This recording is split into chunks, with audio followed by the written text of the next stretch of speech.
If you're out there, we need your help. The storm came, the monsters followed. They took everything. Our towns, our families. The few of us left are in serious danger. Now, it's time to fight back. All we need is a leader.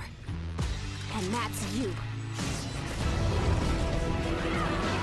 Sure, it'll be dangerous. I mean, yeah, there's monsters. A lot of monsters. But we've got massive forts. Killer traps. And piles of loot. If we stick together, they don't stand a chance. This is our world, and it's time to take it back.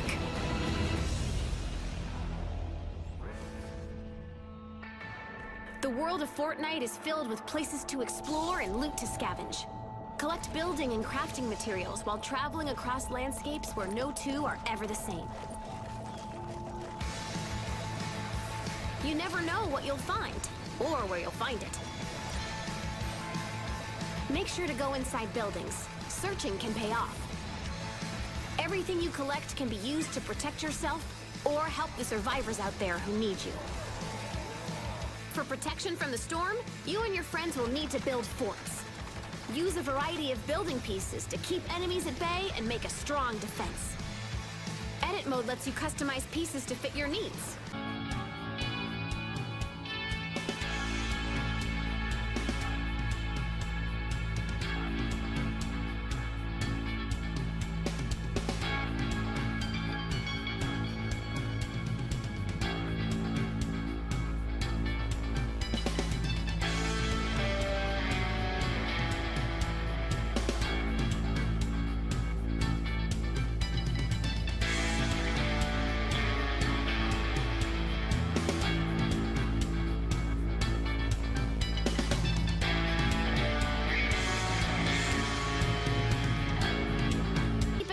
Weak spots, because the enemy sees them too. Use your imagination. Build the ultimate fort and use it to withstand all the bad things the storm will throw at you. With what you've harvested, you can craft hundreds of weapons, from melee to heavy arms. Make traps to set up the perfect surprise attack. Or use gadgets that will help you and your team. Manage your resources well, and you can be fully prepared for whatever is headed your way. Your friends will help you succeed. Each hero is a specialized version of one of the basic types. Constructors, soldiers, outlanders, and ninjas. Each hero you collect comes with individual advantages that fulfill different roles on your team. Of course, constructors are skilled at building forts, but they also provide valuable crowd control. Primed for combat, soldiers bring grenades, as well as the big guns, and sometimes the biggest guns. Outlanders are the best at harvesting, and have some unique tools at their disposal. All that and a mean right hook. Finally, there are ninjas. Great for melee, and really into throwing stars. They're good for getting into and out of trouble quickly. Collect cards to get heroes with different skills. More heroes equals more abilities at your disposal. Get your friends together for a well-rounded team. Cooperation can make all the difference. The people need you. Rescue survivors and give them a home. Defend them with everything you've got. Don't seek shelter. Make it.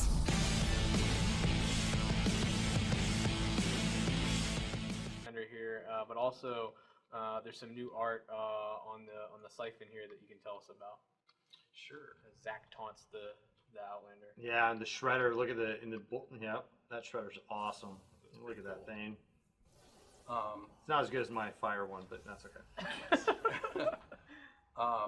So you guys who are familiar with the game have seen we've got this cool mission in that lets you harvest the blue glow from this little blue pool on the ground. This thing that we've made for it has been a pretty big team effort of getting all these moving pieces to fold into place. But we put this thing together as sort of setting a new bar for how cool we want our mission objectives to be. So it was a really fun piece to put together. Once Zach starts up the mission, you'll get to see this thing fire up and do its thing. Squirrel. Yeah, exactly. Squirrel. All right. So, yeah, I mean, this thing is awesome. Yeah, I'm going to go ahead and activate this thing without building a huge amount of defenses. Hopefully, my crew here is going to help protect. We'll see. We've got a pretty substantial home base rating, so I think we'll be okay. But we'll find out very quickly. Right, and you're actually playing with some players from the game today. Yeah, we've got Fox and Hayes and Alanaba. So thank you guys for helping us out.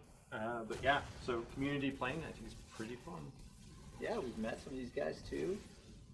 Yeah, we had Fox out recently, maybe like a month and a half ago, out to come and meet the team. So that was awesome to have so many of the people that have been playing the game a lot and have been sort of veteran players in the community to come out and get that face-to-face time. Appreciate everybody in our community. Our community is super cool, and look at being able to do it. Thing just builds up over time. Man, that's awesome. What? Fire. They just have my back. They're just like, man, what are you doing over there? It's like I'm admiring the view. That's right. Pete's art is strong. Oh. So whenever, Pete, you have to go do art things, you're free to just kind of sneak away. Sure. I want to see what happens with the siphon. I know Darren, that we have a lot of players that watch the stream every time we have it on, but we also have a lot of new people joining in. So can you kind of tee up for people if they've never seen Fortnite before? What is Fortnite? So Fortnite is our action building game, which is defined as great visceral combat, which is what you're seeing today, with quick building. As you can watch these guys, they're slamming out walls and defending their structure and killing lots of cool, colorful creatures. And then we sort of mix all that building stuff together with a giant RPG where you can pick your heroes, upgrade your weapons, craft them, craft traps, get cool gadgets like the ability to res your friends or call in supply drops. Mixing all those elements together, and that's our beautiful creature known as Fortnite. Awesome. So it looks like you were successful here. Yeah, they destroyed that. That was pretty awesome. Honestly, there wasn't even we had multiple smashers. This is actually, when we get to this objective that we're going to play here, this is actually going to be really fun. So I've seen some questions in the stream for people asking, saying, "Hey, thanks, Pete." Yeah, thank you, Pete. Hey, I've been watching Fortnite. I've been following along. I want to play. When can I play?" Good news, if you're in the stream right now, we probably have a code for you.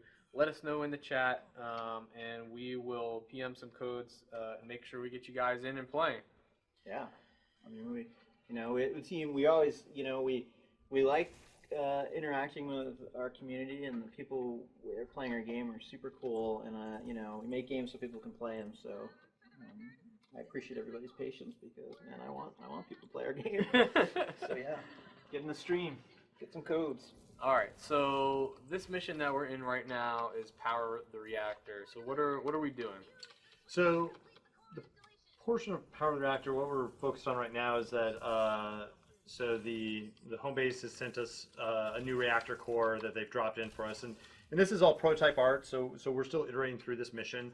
Normally, when we design a mission, we put together some concepts. We put some temporary art in so we can see how it plays. And for right now, because we're in sort of online test phases, we're bringing this out to the community so that way they can give us feedback as well. So right now, this is our temporary art asset for this reactor.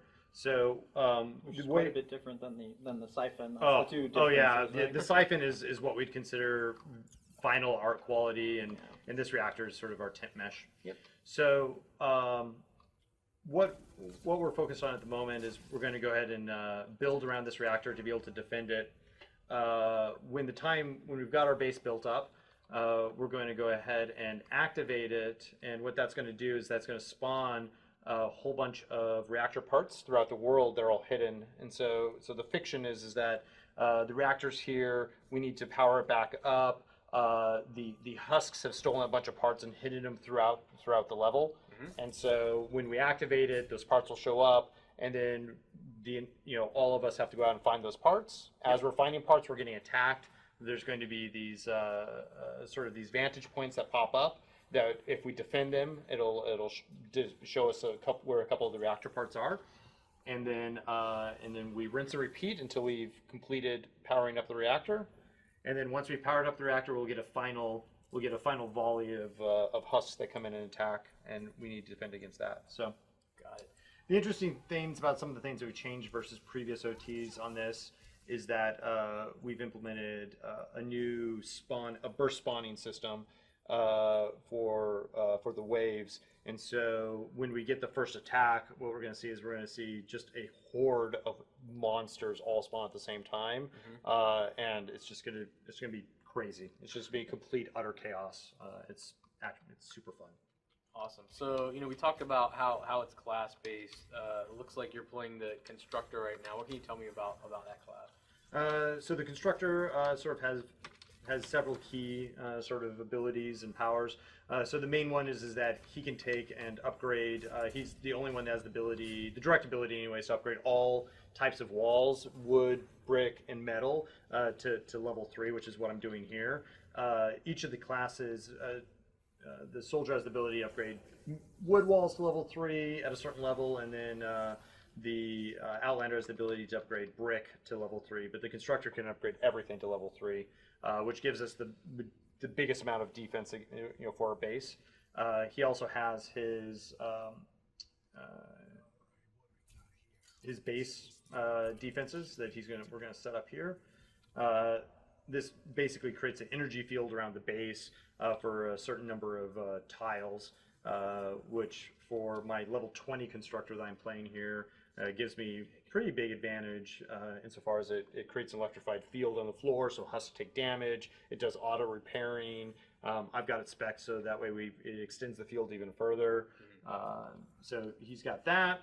He also has a bull rush charge ability, which I can run into husks and push them out of the way and get them off my walls, so that way I can be defending those. And then he has a plasma pulse, which is this ability here, which is basically kind of an in-place grenade that throws a bunch of damage all around it. So it's a kind of an area of denial of power. Awesome. So it feels like in Power the Reactor, there's quite a bit of coordination needed between teammates going out and finding those pieces. You've played a lot with this group here. Do you guys have a go-to? Like, you think everybody will know immediately what to do and run out and make stuff happen?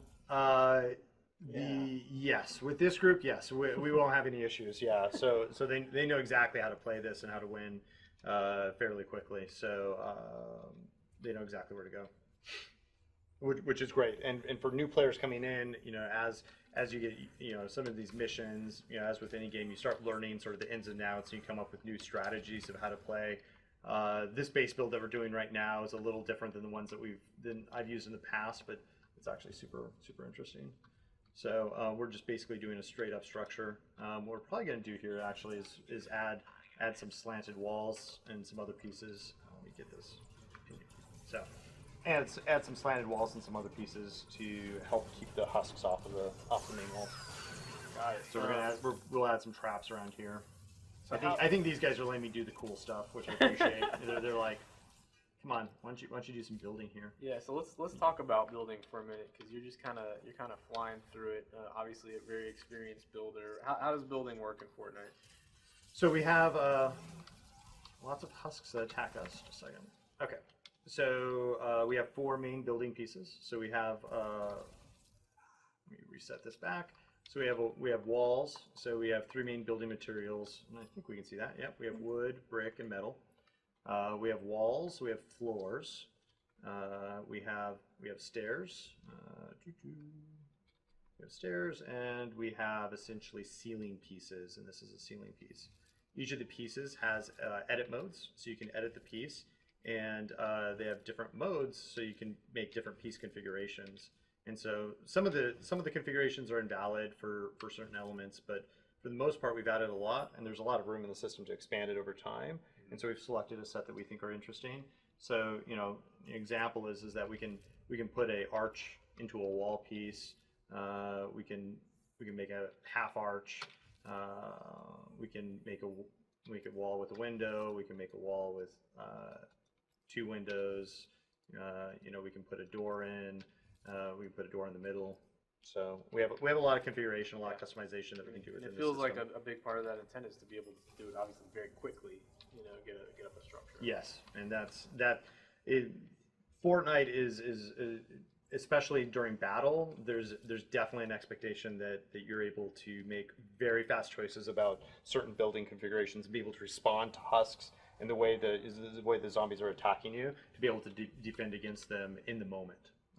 Yeah, it's one of the interesting things that we see when new people play. They sort of understand the 4 proto pieces, but then over time people learn, like, oh, I can actually change, you know, into create stairs that are switchback stairs, or, you know, any of the pieces that Zach was just showing off with the arches. Just those are the things that we're going to do that advanced players can build. And man, when I watch people playing, the elder players are like, the things that they can do quickly in a fight is amazing.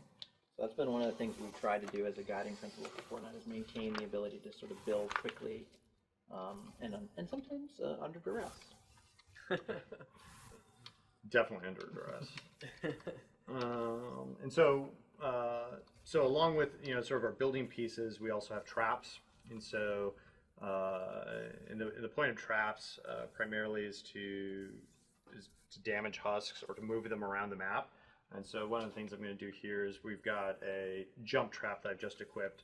And so we're going to put some jump traps here next to the walls, so that way we can push the husks off the walls as they come up to attack us. And then in this case, we're actually going to be able to push them down off the ramp. So. Right. That's going to be fun to watch. Yeah. And so the other thing we're going to find out here pretty fast is that we won't know what direction they initially spawn from. So this is one of the maps where when we need to defend this, when they attack, it's going to let us know where they're coming from, but it's right before they attack. So as we're building and prepping the space, we actually have to prep from all directions. Whereas some of the easier missions, some of the close the gate, you know more up front where they're going to be coming from, so you plan a little differently. So will you save a little bit for that last sort of moment before, or do you just kind of adjust once? We'll prep all the way around, and then we should be able to hold, and then we can react. We can react to something if we need to. But we'll make sure that we have a pretty good system set up. Now, fortunately, our team here is sporting a lot of high-end weapons. And so between these high-end weapons and the walls, I think we're gonna be pretty good. So how do you get all the awesome weapons in Fortnite? Darren, you want to talk through that? Yeah. So guys at this level have the secret actually has been a lot about cooperative play.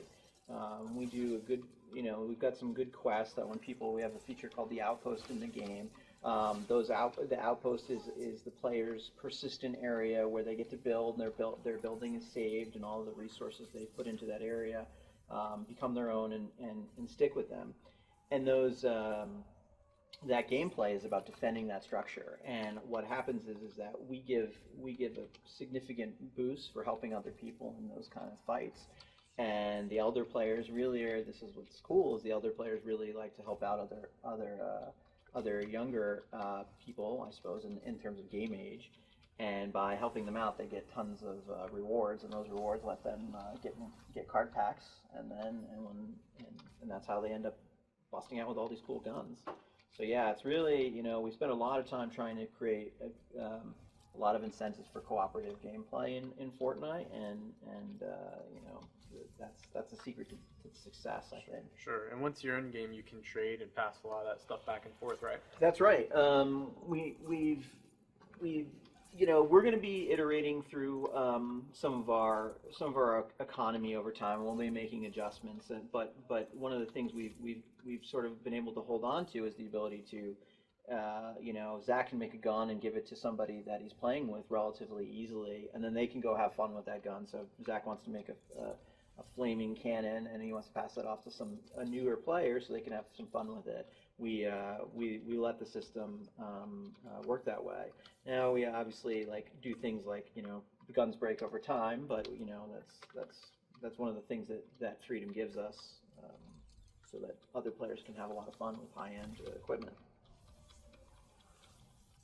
And I think it's actually been a pretty, you know, it's been a pretty good experiment. So let's talk a little bit while Zach's still building and preparing here about the other. I think we're pretty close. Let's talk about some of the other classes real quick. Yeah. In Fortnite. So we talked about Constructor.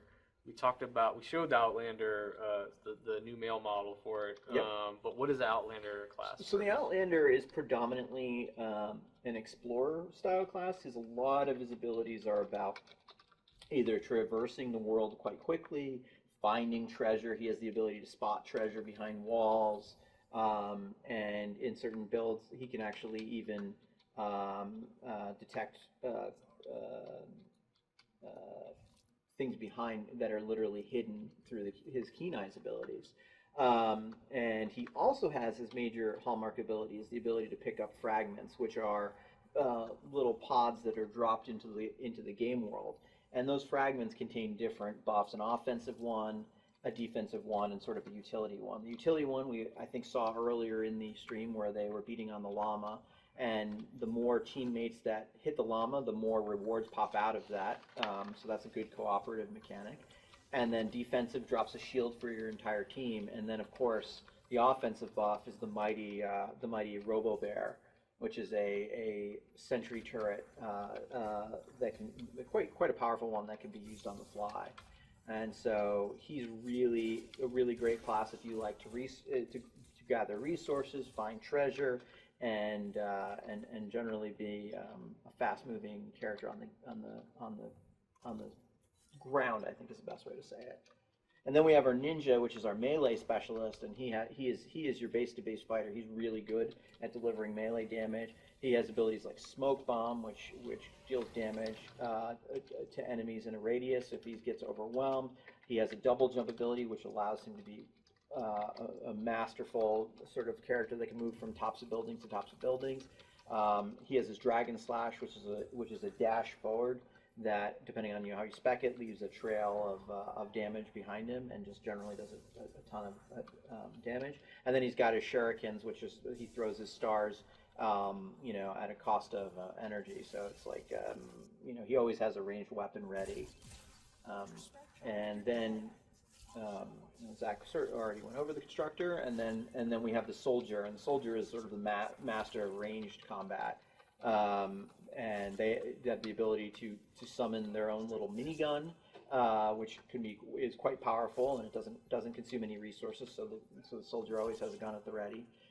They have grenades, which is exactly what you'd expect, which is AOE damage. And then they have a pushback, which basically, if the soldier gets overwhelmed, it can drops a little device that pushes all the enemies back and deals some damage. So it keeps him at the ability to stay at range. All right, so we're going to go ahead and activate this. You guys are looking good. Yeah. Fire it up.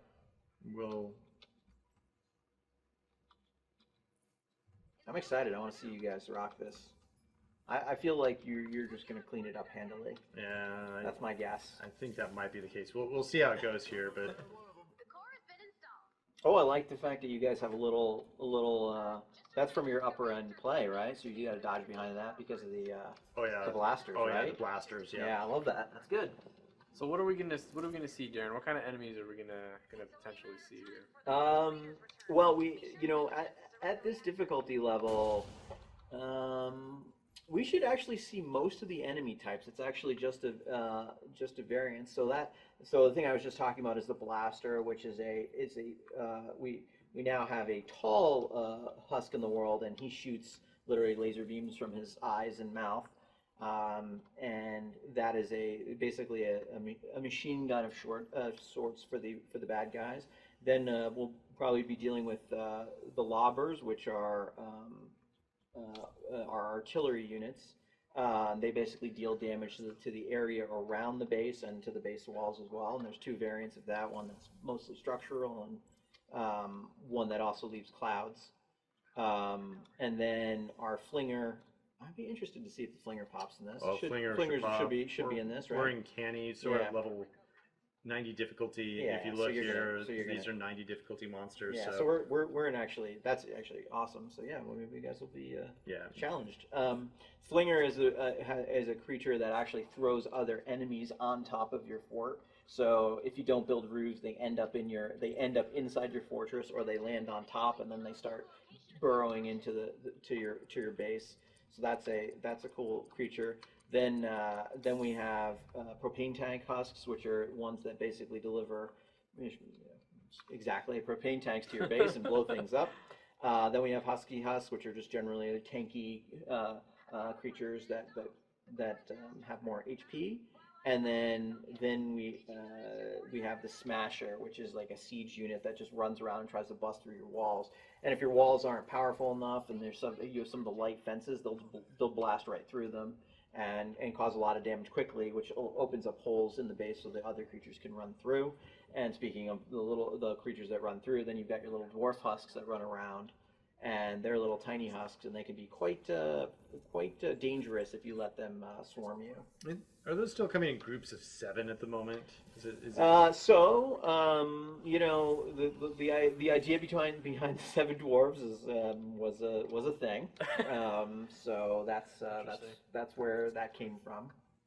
I'm not sure if that's always going to remain so, but that is the origin of that idea. Huh.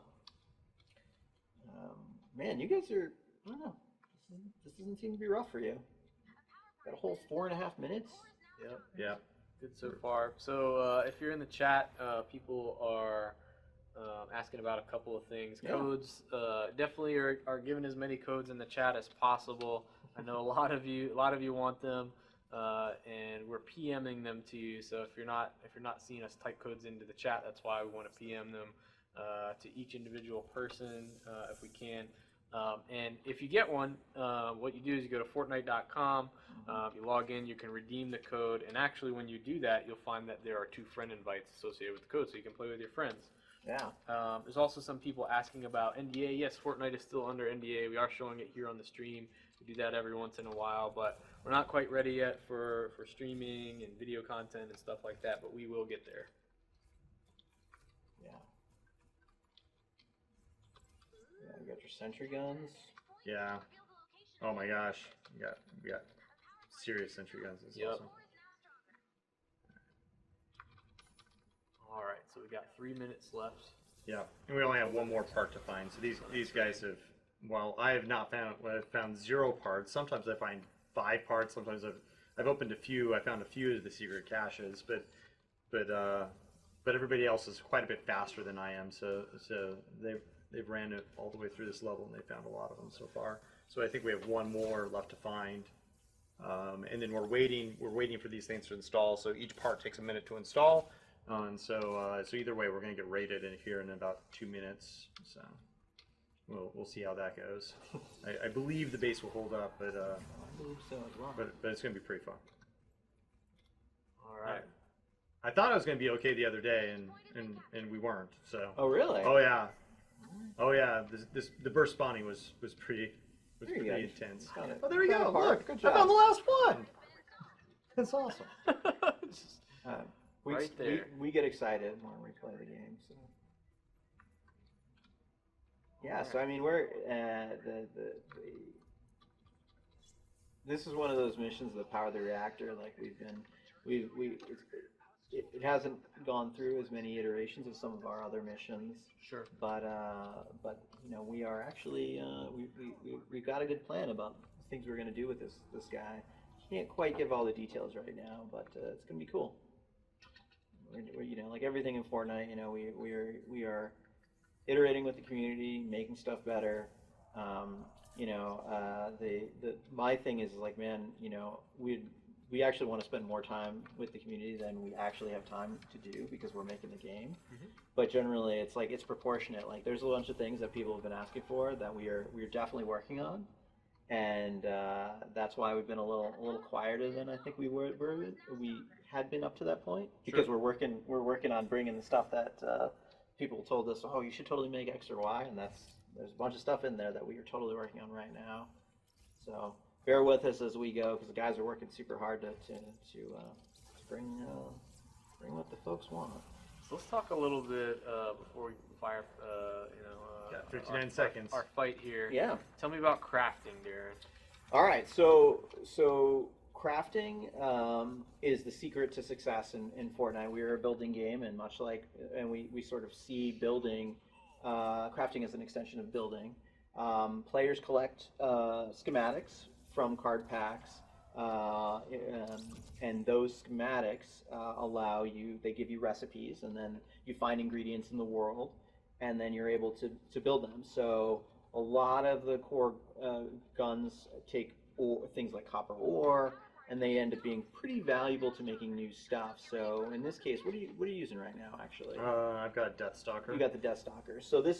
So what happened is that Zach found this in a card pack at one point, and he spent a bunch of time leveling it, which increases its damage. And then that part is forever bound to Zach's account and the power of that blueprint and that schematic rather. And then every time he gets the right amount of ingredients, he can build that in the game world. And the true power in Fortnite is the ability to build. And so, a gun you find in the world only lasts so long, but the ability to have plans about making things is really the true power of Fortnite. All right, so we got some artillery going to work on the base. And now I know, Zach, that you and your team are really, really good. You're probably going to get through this. You're going to win, but I understand that should you die, that will happen in a way that's different than it's happened in the past. That's true. In fact, we could probably show off some of that too. Oh look, man, you just wiping the floor with that guy. That was some combination of those guys down there too. And so right now, my main goal, by the way, is what I'm trying to do is just keep these artillery down. So making sure the lobbers. So you see that guy up there? Yeah. Likely the result of the lobber throwing him up there. That's right. That's exactly what happened. So that is the back in even in the early days of Fortnite and our combat explorations, this example of we wanted to give the people, I want to be a sniper, and how do I contribute in this game? It's you build a giant tower so you can see the whole battlefield, and then you take out your scope and you start picking away, and snipers are very powerful against the artillery, and that actually helps your base tremendously because they just destroy them. And then you may ask okay, what is the ninja's role if he's super fast? Well, some of our creatures, the flinger specifically, is not necessarily best destroyed with a sniper rifle, and the ninja's job is to go out there and clean house on those guys. But yeah, man, this team is strong. This is as I always amaze, Zach's playing with a lot of the elder members of our community, so they're just taking this counter apart. And I want to see you guys play at the top end. Yeah, in twine or something. Yeah. I keep seeing that alert come up. The storm contains lightning enemies. What does that mean? Yeah. So we have, the way our encounter systems work is that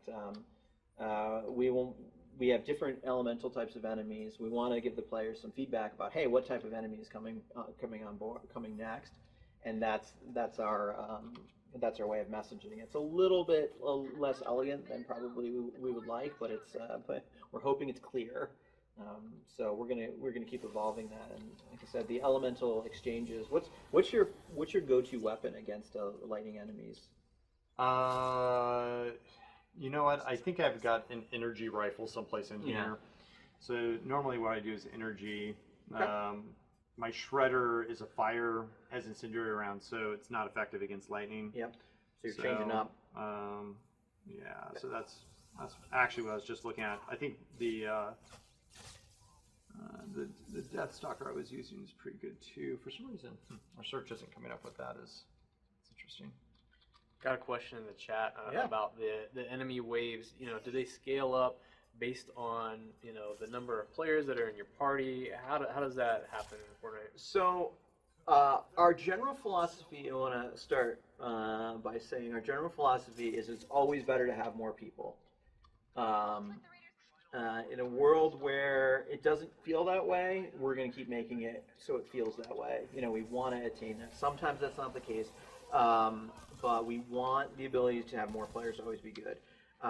We do scale a small amount of enemies getting increased when there's more people in the thing. There's the Robo Bear going to work on the thing. Again, that's sort of a proto match where we're going to make a more awesome one. But I already think he's awesome. So, awesome. So that's the Outlander ability. It's actually one of my favorite abilities in the game right now. Oh And man, that was the ninja. That was awesome. The ninja just took out with like his Dragon Slash a whole line of enemies. Sorry about that. So yeah, so we want to have it be cooperative is the name of the game, and so our hope is that every time you join with another group, another player, your powers stack together. You get more HP, you deal more damage. It's just the home bases stacked together, and that's sort of the guiding philosophy of Fortnite. So generally, the hope is that more people is where you want to be. We're still tuning some of the things. Sometimes, every now and again, we make a tuning step and we end up with more creatures than we'd like in a given group game. But it always should be an advantage to have people in Fortnite. Now, one of the reasons why we did that is that we found out back in the day that if we didn't scale at all, it was a little bit less action for people to shoot at, so we had to make some concessions there. So Zach is gonna. Yeah, there it is. Gonna die to the Name's husks a here. killer name. That's neat.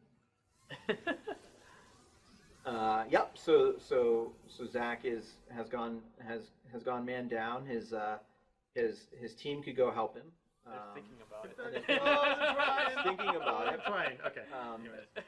Or in that case, and that's again another cooperative mechanic.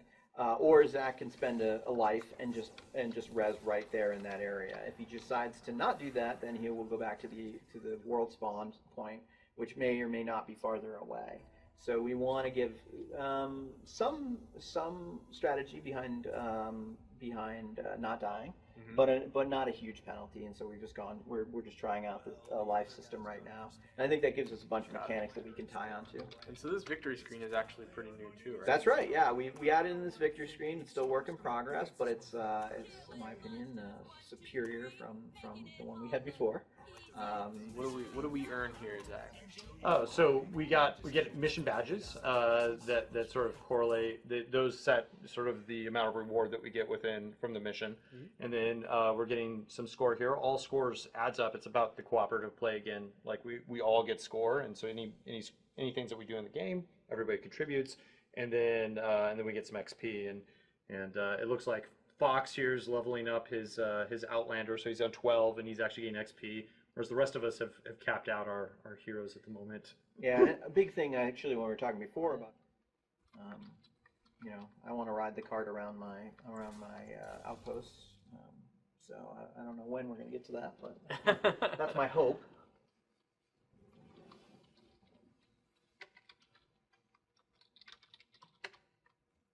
All right. So first step here is we're going to need to find the objective, I think. So we're going to run around here really quick, look at our map, figure out where we're at.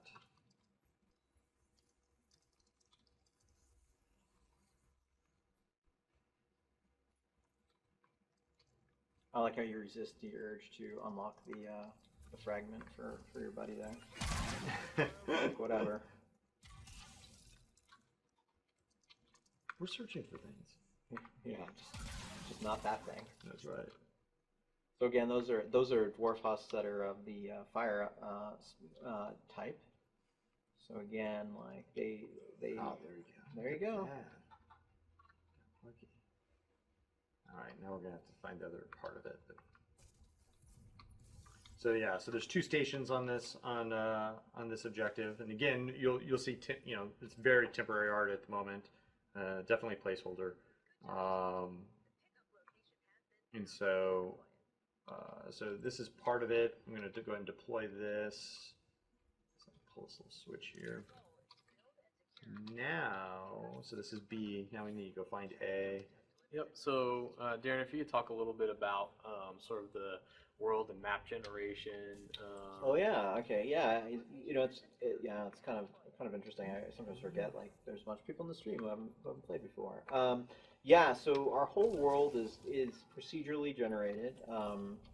Now that's defined for us is that we basically our level designers take a bunch of puzzle pieces that they sort of curate and make cool individual plots where the houses are and the types of buildings, and then the system combines all those pieces together into one environment. And they generally are thematic, so we'll have an urban environment or suburbia or the plains or forests, and it chooses from pieces that they've labeled as part of those environments to create these things. So you'll see, you know, when you play Fortnite like Zach has for 1,000 hours, you know, you begin to become familiar with some aspects of the pieces of those that we built the world out of, but every time the world's, you know, how it is built and put together is just a little bit different. And we find that in a building game, one of the interesting challenges that players face is like the environment has changed around them, and then they have to build to compensate that. Right. So that's why we find that system pretty important to making a variance in the gameplay. So yeah, so that's how the worlds are built. And you know, the thing is like one of the interesting parts that I have when I play with new folks is like they find the little bits in the world where the level designers have added, like whether it's hidden gnomes or treasure chests behind false walls in the environment. Like there's a lot of things that our level designers have carefully put in there. So when people want to go and explore and really dig into the game, they can find really cool stuff. And you know, as the game has been evolving and some of the work we're doing even now, is going to make, you know, those moments of finding chests and finding items even more awesome. And so yeah, so finding that stuff is going to pay off in a big way to the player score and strength. Yeah, and I do want to call out how awesome our track building system. You guys put a lot of work into getting this thing just looking awesome. Getting all these pieces fitting exactly right, so as we play it, the system basically just allows you to place pieces, and it'll just connect them all up for you. Yeah, this is one of the really cool parts of the system that they, you know, we could have gone with a system where you just place the track down, or you have to spin it and you have to rotate it. Right.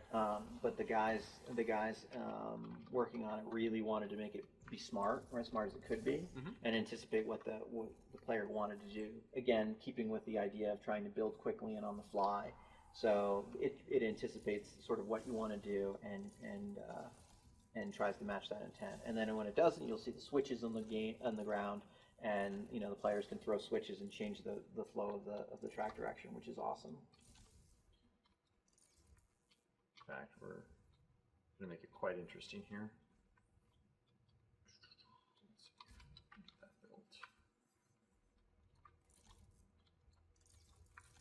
All right. Now I need some more.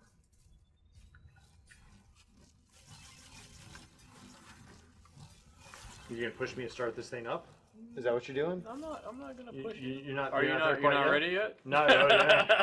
Not ready yet. I see you're still building tracks, so I'm gonna assume that you need more time. Just a little. No, we're not. We're getting there. We're getting there. We're not in a hurry at all. So it's a little bit of a complicated system here, but it should be pretty fun. But that's what's interesting yeah. about the procedural generation, right? Is you don't know exactly what you're going to get. You know, obviously you've got you know, different terrain here and stuff that you got to think about.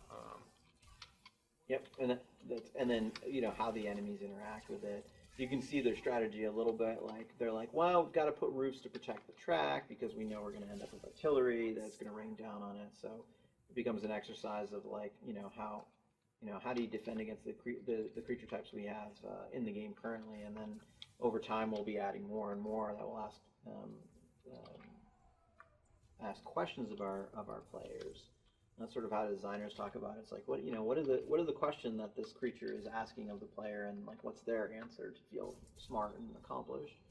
So, the current, things are like, oh, well, artillery asks, hey, we better put roofs on this thing, or the ability to, what happens if a protein tank comes up to this, what do we do? Yeah. It's worth noting, like Pete and the guys who worked on the grass system, that if you go there and you dig underneath that spot, that grass is then laid down, right? Oh yeah. So I know that doesn't sound, maybe that's not exciting to the entirety of the user, but to us developers, it's awesome.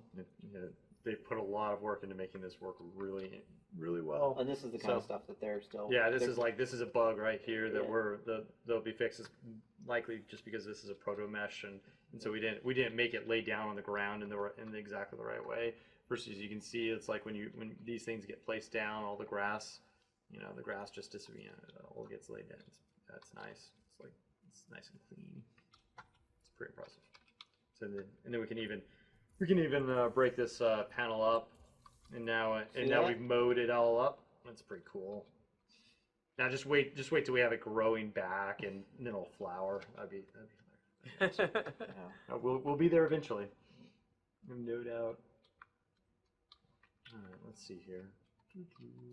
So one of the things from the last couple of updates, sort of relating to the AI, is that in the past sometimes you would build a structure, husks would be more inclined to try to go around it, and it seems like they're more likely to go through now. Yeah, we've, it's interesting. I won't speak too much about the exact details of it because actually I'm interested to see where the players end up. But yeah, we have definitely changed some of how the players or how the creatures interpret their pathing. So how they get from point A to B and how they get to their targets. So we've definitely had some adjustments to change that from the way that they used to be. And I'm actually curious where the community is going to land with that. Is that because again, without getting into too much specific, is that because community gets too good at figuring out how to solve problems? No, it actually, we always know that we wanted the game to be somewhat dynamic, but it's actually a little bit about like how the real question is, how smart do you want the creatures to be? Right. You want them to be smart enough where the game is not boring, but that you can predict sometimes like where they're going to be, and or the flip side is like that they're not. Not every creature is a heat-seeking missile that finds the absolute one weak spot in your design and then blows it apart. Right. So, actually it's been really awesome for the engineers who've worked on this. They've done a tremendous amount of work and put a lot of love and care into it. And having the ability to detect what the one weak point in the design is actually super awesome, because then we can do things with that. But it's a question of whether or not every creature on the board should have that knowledge, is where the subtleties of the design is, and that's what we're working on. We're going to be iterating through.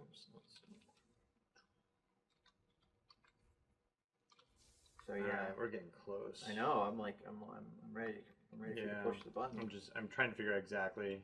Trying to decide where I want to land. Oh, look at that. Trying to decide where I want to land my base, my constructor base. Yeah, again, like figuring out the constructor is very powerful as a defensive guy, and figuring out the right place to drop his base is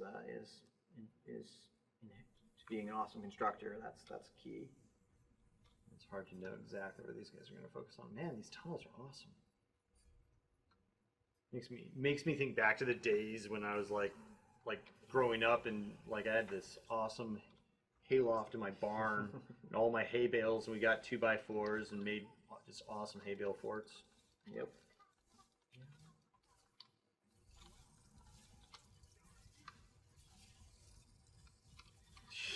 This isn't a new thing, but it's always interesting. I'm actually always interested in where the players are. Like we've got when Zach was hitting those guys with the fire damage before, you could see that the numbers are a bit flaming and cool looking. Yeah. And I'm always wondering if we're always they look really awesome, and I want to be able to hit the right balance between looking badass and also being able to be read. Right. And so we're always walking that line, like we want to stylize everything because our game is stylized, and that makes it awesome. And so it's always like so we're always experimenting, and those numbers are just another example of hey, what happens if we change the damage types to on the numbers? Right. So it's not a new thing, but I think it's one of those things that we think is pretty cool. Weird. Like we're just about ready to fire it up. Yeah, I'm just gonna build I'm just gonna use this right here.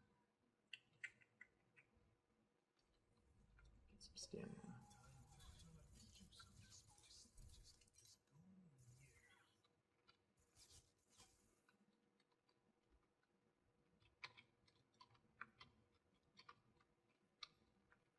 Connect this up a little bit so that way we get my base power kind of moving throughout the system.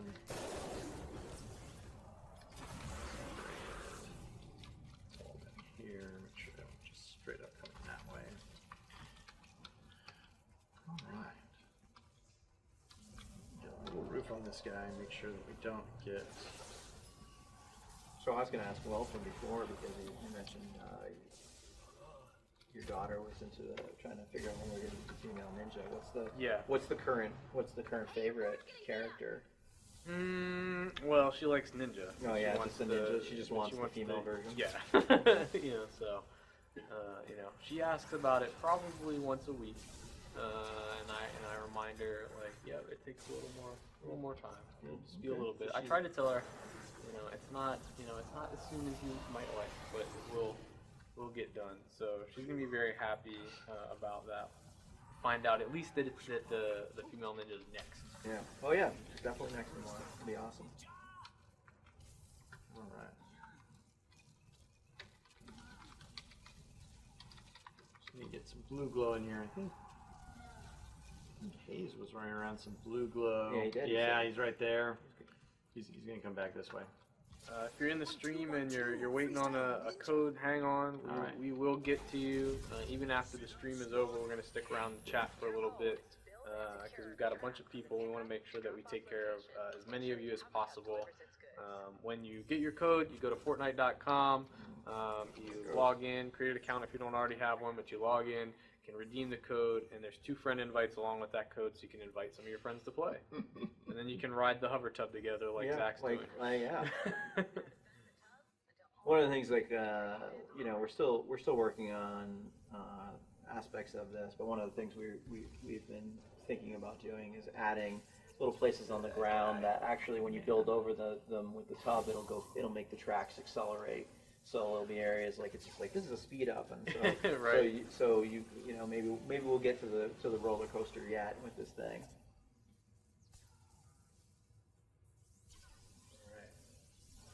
Very all these enemies. Yeah, there's a whole bunches of dudes. Oh my gosh. We'll see how this goes. I do like how you guys are like, you guys start the mission with just like, hey, we're cool, we're inside the tunnel. We're just gonna ride. We're just gonna, Everything's gonna be fine. Yeah, make sure this goes the right way. Wait and see, That could have ended up going the wrong way. You make sure it comes through here. Alright. So we're gonna have to defend it here for a second. This is where I got my base set up, so that way we can.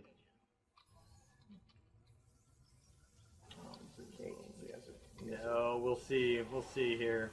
Now, I think if I remember correctly, the last time we streamed and we showed off this mission, you had meant, I want to say Darren, I think it was you that mentioned that there was like a record of how many times the hover tub had gone back and forth. Yeah, well, I think it was, Zach was talking about that there is a far upper limit, I will say, to how many times you can get back and forth, and to get a high-end badge. And I actually am not sure what it's actually set at, but not sure if it's actually attainable. Was the conversation last time? That's right. And then I quickly got 3 PMs from several players. That sounds like a challenge, yeah, right? They were like, I did that. Exactly. And they're like super excited. Yeah. Oh man. This guy digging out. Nice. Did you just one-shot that dude? Perhaps. Oh, all right. Perhaps. So, but you can see, so you can see that we've got some crazy guys going on here. They're all over the place.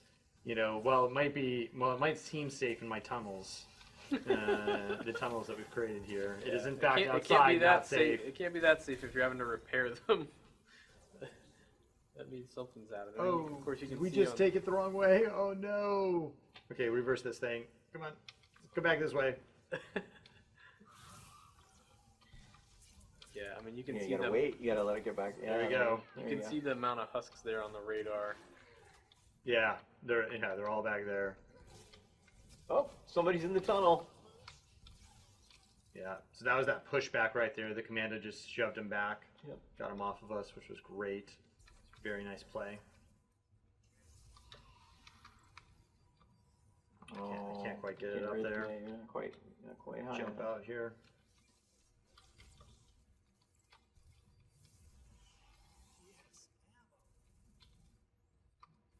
As you can see, we've got these artillery coming in, so we need to make sure to roof this off.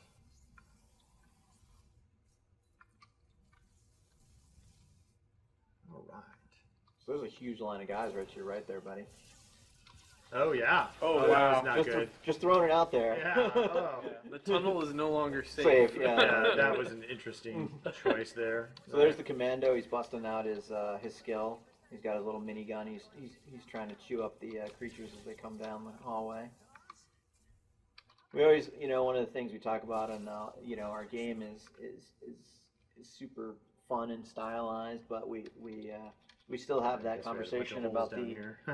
the old Aliens movie with the guy with the giant chain gun who's like Yep. grinding up the creatures That as they're was walking down. close. Look how close that was. Close. Oh yeah, that was not good. I don't know what I did there. They're like, "What are you doing?"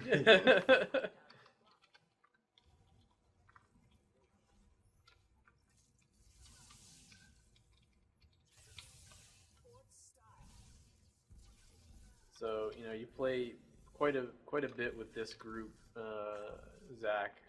There's certainly that sort of core of players that have put in a lot of time. I know you play with a bunch of those folks. What's some of the interesting stuff that you've seen them do while playing? Anything that surprised you? Oh, that's an interesting question. Well, so I know at least one of our players was able to. That was so close. So one of our players had come on and asked me for some help in beating his Plankerton outpost. Mm-hmm. The last stage of his Plankerton outpost, and I jumped in and he had literally played all the way through to the end of Plankerton without pretty much building anything. He'd literally just played, with guns the entire time, and destroyed everything with just a few walls. Wow. And it was pretty amazing. And it wasn't something that I thought was even remotely, it's just not how I would have played at all. Right. And so we got in there and we were able to finish it out, but with a few traps, but it literally gotten stuck near the end, where the gun started giving out, and he actually had to build instead of just shoot. So it was pretty. Yeah, we spent a bunch of time on we want to give everybody the actions you can do in Fortnite are a bunch of tools, and guns are just one of the tools. Traps are one of the tools. The building pieces are the tools.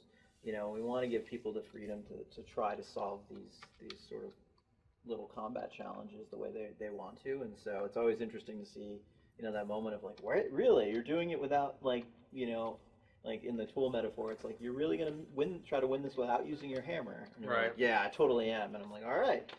And apparently, there's certain guys who are just like, yep, I am the best carpenter without a hammer you will meet, and they will build or they will not build, or they shoot.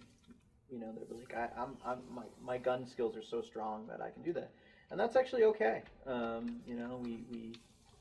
We want to encourage players to sort of play with the toolkit that we've given them, and hopefully that's fun.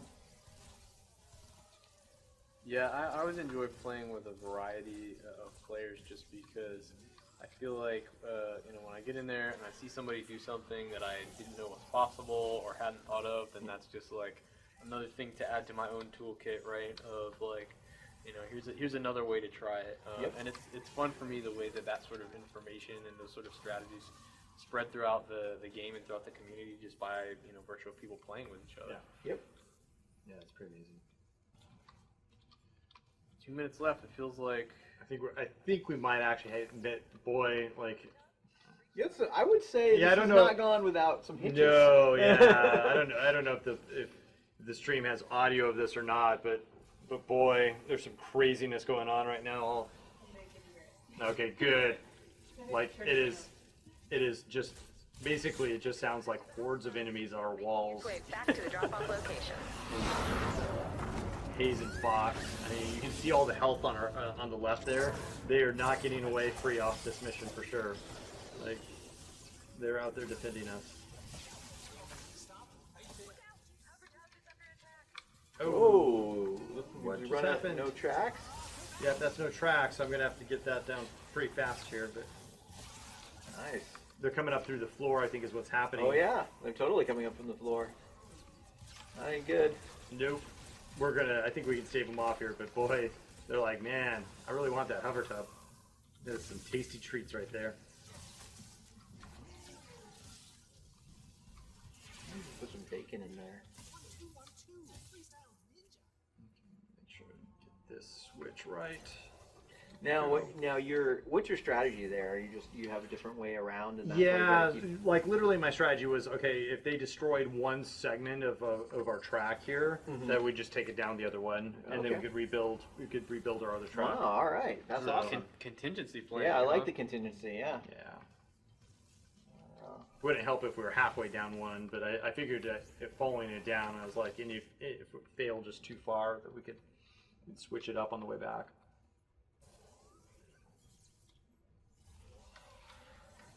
And again, you're using your constructor ability to level up these walls. Can't quite get it up to the third tier though, right? Because you can't spend enough time. Yeah, I know I don't quite have enough resources either. Yeah. This is a pretty hefty build. Awesome. Got a little gold badge there. Well, To check out, we do. There we go. It's almost like I willed it. As if on cue, yes. This is not what I expected at all. This looks way different than what I had in my head. Yeah, after I just said all that. So Yeah. these worlds are procedurally, like I mentioned, procedurally generated. One of our big first things we wanted to do was to make a procedurally generated world that looked awesome.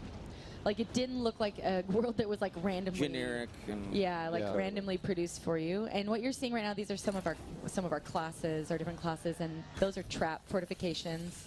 So like I said, everything in Fortnite can be built and crafted. So you have to uncover the ability to build these traps, and then you find the parts in the world in order to actually build them. So how big are these maps, and how many people can play on the maps, and can they communicate in game and stuff? Yes. So right now, Fortnite is a 4-person co-op game, but we also have a PvP. Well, we've got a whole bunch. So we built Fortnite as like this living game, like this living world, like I described.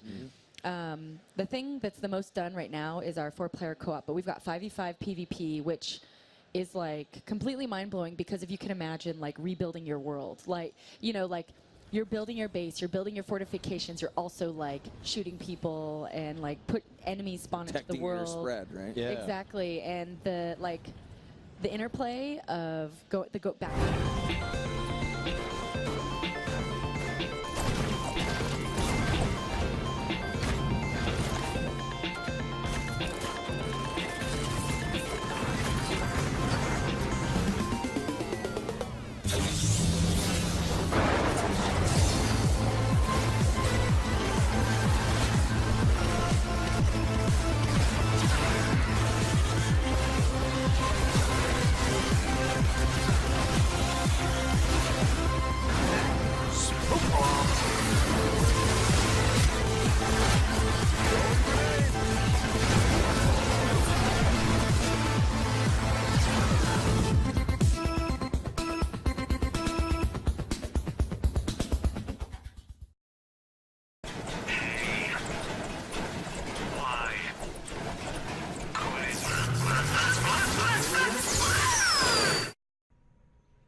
the hex. This is suburban hex, and like James said, it's a 3-gate capture. Right now, I think you all are you guys still trying to gather up resources right now? Everyone else is gathering resources. I think the gate's over this way. So we'll go over there and take a look. Look at them trucking along. So I'll gather some resources as we go. We haven't talked about home base too much, but one of the things I want to mention is as a part of upgrading your home base, you start off with that wooden stick with the nails in it when you want to harvest resources. There's an upgrade for a specific ability that allows you to have like a stronger starting out point. So I think a lot of people have kind of learned in OT, kind of learned and gravitated towards some of those cool ability perks that they can use, and we've been using those quite a bit. So was that was the Loot Llama. The Impact Alpaca. Yeah, the drama is real. But Loot Llama, yeah, Impact Alpaca. It's Impact Alpaca in the tooltip. I don't know what to tell you. It's what happened. It's like if you mouse over it, it says Impact Alpaca. So right now, have you guys kind of talked about what type of fort you guys are going to build? Yeah, we looked at it a little bit. We know what we want to build, but we wanted to save the building, obviously, for the live stream. So we'll place the gates now. Of course, it's going to depend on where the storm clouds are a little bit, which direction we build, but we've got some ideas. So all directions. Right. So Cameron, can you give kind of a very quick and dirty version of how the portals and the storm and what that all means to the game? So essentially, we have these gates that you need to close, and defending them is a priority because the Husks don't want you to close them, and they want to kill you for doing it. So in a multi-gate capture, you have the situation where you have 3 objectives you have to defend, which kind of causes the choke points to be a little bit more real, because if you defend one of them too strongly, then yeah, you defended that one, but the other 2 are not going to be as defended. And if you lose any of these, you're going to wind up losing the match. So it's going to be on the team's back to make sure that they protect all 3 of these correctly, and from various threats too, because like you see this one here that he's building towards is kind of up in the sky. Up in the sky, right. So like this one's going to be a lot harder to defend from like some of the ranged guys like the flingers and the lobbers and such. But the ones on the ground are going to be more dangerous to defend against smashers and such. So you're going to have a very base defense in order to get through this map. Okay. So have you guys kind of plotted out how you want things to connect? Yep. James? We're going to start in the middle, and I'm going to put some floors down and then throw my base on that so we can see the connectivity of the base. Okay. I'm going to throw the floors down first just so we get kind of an idea. And the floors are really important now with the new way the new base works, because that's how you get your containment unit to spread. So like having a nice floor network is going to cause a lot of ambient damage to happen to the Husks. It also allows the base to kind of spread a little bit better throughout your defensive area. Okay. Now, when the base drops, there's a bit of verticality to it as well, not just on the floors. What is it? All of it is based on the interconnectivity? Or, exactly. It's what touches it. So like once he places it, we'll be able to give you a more specific example, but essentially the default version of the base is you get 3 connectivity units. As you specialize down the tree more, it upgrades to 5, and if you go down the second tree, the territorial tree, you can even upgrade that to 7. So essentially, like if you imagine it like a giant sort of tic-tac-toe grid, and every connecting piece is one sort of step, that's how many steps out you go. So like if he puts it there, let's say, now he's going to put it down, he does this thing, and he does that thing, and then he does this thing, and then boom. Now we look at that connectivity. So so now if you see to the left there, it's going across all there, but then it's connecting to that stairs. It's going up. So but it only goes up those 2 units because it takes, if you count, see it's 1, 2, 3, 4, 5, and then we're done. So that's as far as he goes. He would need to go down territorial to get a bigger base. Okay. Understood. But if you build some floors over there, those should still be connected. And as soon as you put it down, you can see there that it's going to be connected to that. Throw this out here. Yeah, got to clean the area. Yeah. Where are we at? 1, Now, if he destroys that piece right there, you can see here just he's going to destroy this piece. It's going to disconnect that piece. Okay. But then if you place it down again, it'll instantly be like, oh, no, I'm connected again. And now we're good to go. And having this large floor network is important for traps. It's also important because it's creating that containment unit, which is going to damage husks as they come into this area. Right. So some of the husks, like the propane husk, for example, they specifically throw down propane and they'll blow things up. So I kind of see why it's like so important. It's like you have to be very conscious of where some of these things are in order to make sure that they're still connected, so you keep that all of the properties of the base within the base. And towards late game, the base will regenerate your structures that are connected. I mean, it's not enough. Like, I mean, if your stuff's under attack, you're not going to like out regen it with the base passive regen. But it's enough that like if you take just a little bit of damage, you know, it'll kind of maintain itself, connect itself, take care of that. Right. So throughout this, you've been kind of doing some minor editing through. Yeah, made some doors to get through. We're going to build some low walls up here because what we don't want to happen is with our base right here not being super or being a little bit exposed. I don't want guys to just husks to just like fall off and jump onto here and start hitting stuff. So we're going to try to deter them and funnel them a little bit with some walls. But let me go back over here and build the actual. With some, would you say, creative construction? With extremely creative construction. Okay. Creative construction. That's what I thought you were going to say. So there's some editing right there. That's a low. We're going for a low wall. Yeah, I'm gonna go a little low wall. Little fence. And we're just gonna build it across. And what you guys are watching is him editing very quickly between multiple types of materials. So for a split second there, you had wood, and then you changed to stone in an instant, and now you're building stone and walls. then I can build metal over here if I want. I've got a little bit of metal. So that goes back to like our pillar, right? Like we want it to be super accessible. Like it should be very easy for you to figure out how to build, and we want you to spend all your time thinking about what to build and in what kind of configuration you want to build it. That's more fun than like going, how do I shot web? Right. One of the things I'm very curious about, and I'm sure other folks are, is that the grid is, I think it's a nine piece grid for the editing each tiles. How did you guys, like, what was the decision making for? It was just like, this makes sense and this is the easiest? So that actually predates me. I'm going to give a shout out to my good friend and comrade, William T. Bramer, Esquire III, who would probably be the best person to ask that question to.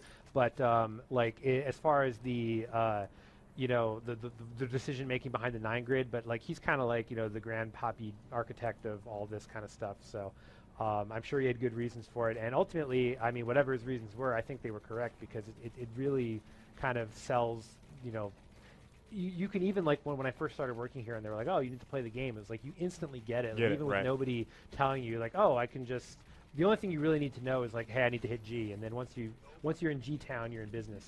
The business of building, the business of creative construction. Do you guys have any more wood? I need to place a little path down here for these guys to come down so we can lay traps and stuff. Hey! That would be great. Thank you. Oh, wow. Look what they've done up there. Oh, I see there's a sky bridge up there up top. Don't you have recycling? Shouldn't you check your base? Oh, I've been checking periodically. Yeah, look, you can see right there. You got some stuff going on. Some metal. Some look at that. Thank you, sir. Now there's several ways. I think we kind of get this question on and off during OT. Is can you trade with folks some resources within the game if you're low on resources? That was a good example there. So you had was that Jeff that came over and dropped off some wood for you. You can do it that way, and he can also drag and drop it into your name, and it'll actually show up as like a little present icon within the UI. So. Can I just call out something over here? If you go to a little bit your left, James, why don't you do the F2, the good old F2 trick up there? If you go underneath, someone's done it already. Someone's already done it. Man, the floor over the roof. But what we have is, you could do another one though next to it just to showcase how cool that is. So one of the things that people don't realize, you can actually build these. I call these F2 roofs or roofs. I'm not sure which, and then you can F4 from underneath it, which gives you some added. Yeah, just put that right on top. See there? That's super critical for like when it's late game and the flingers are kind of destroying your base and they're coming from up top and you need to just throw up some quick defense. You can totally do that with a little F2, F4 action. Get that working for you. I'm actually going to throw an anchor. One thing that we found that's pretty effective with floating gates is, as a lot of people might know, if you destroy the base, the gate dies, right? So if the husks come by and take all the anchors away, your gate is done. Your gate is done, right. So what we'll do a lot of times is, and this might take more resources than I have, hopefully it doesn't. And hopefully I can lay a floor down from somewhere over here. And no, I'm gonna edit this wall and then do it. Is we'll anchor it to something far away that the husks just won't touch. Ah. So just go out this way. Might not be the prettiest thing in the whole wide world.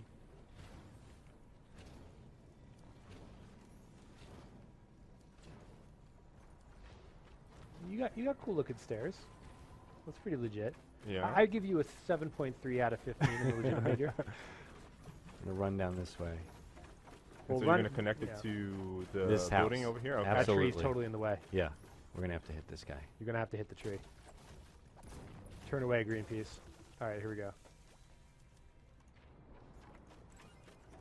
And we're connected. So now, not only do they have to take down all those other ramps, but they'd have to take down this whole house, which is far away, and they probably won't go for it. Right. Oh, that makes sense. That's some next level strategy right there, for sure. So have you guys plotted out who's defending what? No, we haven't, because we didn't know where everything was going to come from. Okay. At this point, though, I think we're pretty built up, minus quick kill corridor down the south side. You got to make sure you double up wherever Dom is. As long as he can actually stay in the game, we'll be okay. Is Dom the weak link? I don't think that's fair. I think Dom is. I don't know if that's the case. Yeah, I think Dom is a baller. Dude, is he a baller? I think so. I'm not sure about that, dude. You know how seriously I take the use of the term baller. Yes. I feel it's fair. All right. All right. So I think are we about ready for this? Why don't you put some traps down? I'm going to. The people demand traps. Cameron, thank you so much For what? for reminding me to do traps. Traps. Yeah. Well, the people demanded it. Oh. It wasn't me. It was So the people. I kind of see how you guys have had like. Are you tempting to kind of funnel there with like the, or is Yeah. it for easy access? Well, it's both, right? I mean, we want them to go where we want them to go, so we want to funnel them, but we don't want to have to run around a ton so that we don't get to defensible areas quickly. Okay. It's always it's like you're kind of balancing how accessible is my base versus how easy it is, because obviously the harder it is for other people to get in, the harder it is for you to get in. So it's the classic network security conundrum. It's right. like, you know, the most secure server is one that's offline that has no way to get into. It's like, great, but now I can't use it. So Right. you do have to be able to get around to the base, because at some point somebody over there is going to scream, "Oh my God, there's a dude and he's messing up my thing," and then you need to get over here, and then you won't be able to because you made the base too impenetrable. So one of the things that we haven't seen just yet is some upgrades. So the constructor can upgrade, fortify a lot of these walls to level 3, Yeah. which is the only hero that can actually do that. The other heroes can upgrade to level 2. So Pick something quick I would- first. I would pick something that will upgrade relatively quickly. So this wood right here is level 1. We can upgrade it to level 2, make it stronger, and then upgrade it again to level 3. And now it's Mo Beta. Correct. So Now I have a lot of resources where I can upgrade, but I want to see where they start coming where they through. start coming, yeah. Once they funnel, I don't want to upgrade this entire tower only to have them go. Well, I would definitely get the roofs on over the gates upgraded to level 3, because those do are it. 100% chance going to get flung on. Did they build stairs up here? They did. They. I like how you talk about them like they're like this otherworldly. Well, I didn't build them, so someone else had to. They. Look at that. The only problem is you can't F the F4. Well, I can build up to you it. can build up to it and then go down, or you can make a jump pad. I made a couple jump pads already. Can I do this? Those jumping skills. Hyper legitimacy. The- Your legitimacy grew 3 sizes. you should get all those roofs, man. It's gonna AOE. There you go. There we go. Oh, we got a wood. The people will thank you later on. All right, let's see what this one has over it. So I'm really liking how you guys are thinking about this base. Very interconnected. lots of easy access, walkways, balconies, staircases, winding staircases. Yeah. I don't know if we have time or if you want to try to go back and get a look at it. It's probably impressive. I think we still have some time before. It looks like some resources were dropped out there. Yeah. They were harvesting for a bit before I got in here. Look at all that wood. So we're taking a look. Let's take a look. Are you gonna I'm gonna go back up on that house. Oh yeah, you get a nice view.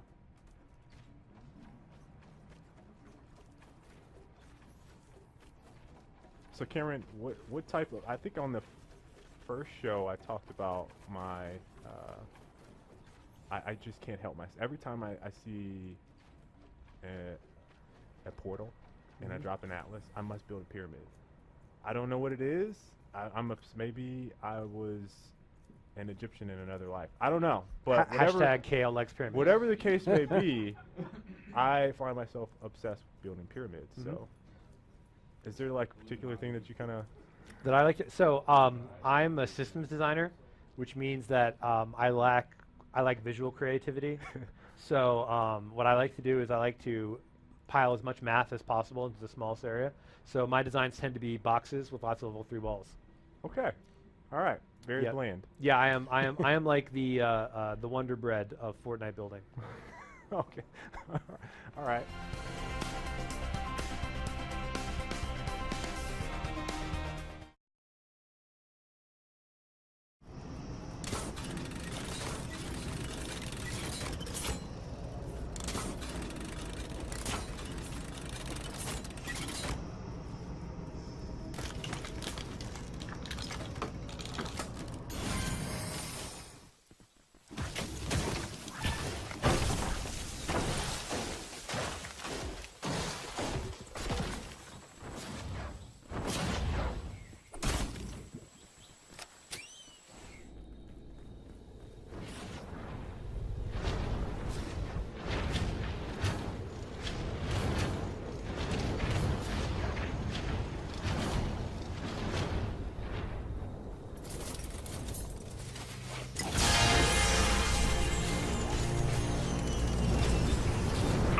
Now build defenses around the power collector, because enemies will attack it when you activate it.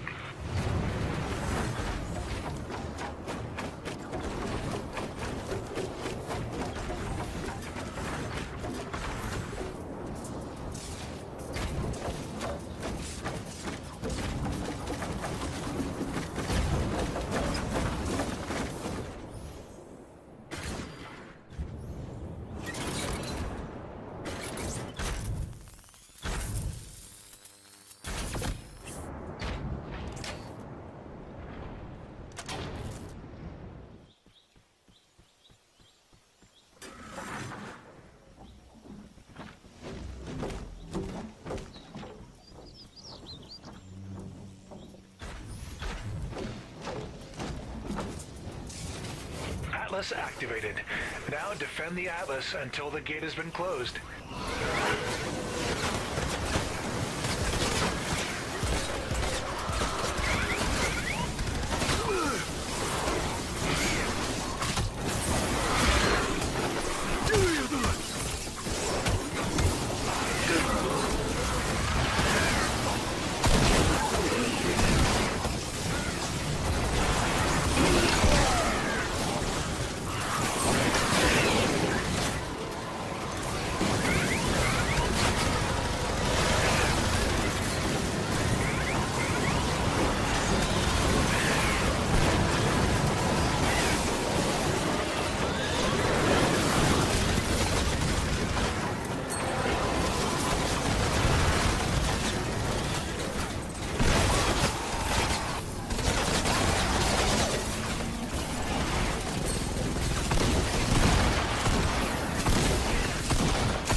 So a little while ago, we're playing a session of Fortnite. We had one group building this very elaborate base. We had finally like trapped, mined, covered this one little area. The monsters are coming out and they're wrecking the base, and it is touch and go. We were picking them off. Our commandos were up on the ridge. You've got the guys up throwing walls, keeping the fort built. And pretty soon there's just players flying all over the place defending their base. Everybody had the moment of being the hero, and we were all doing it being true to how we like to play the game. That kind of moment, that moment that makes people cheer, even if they're not playing, is precisely what Fortnite is about.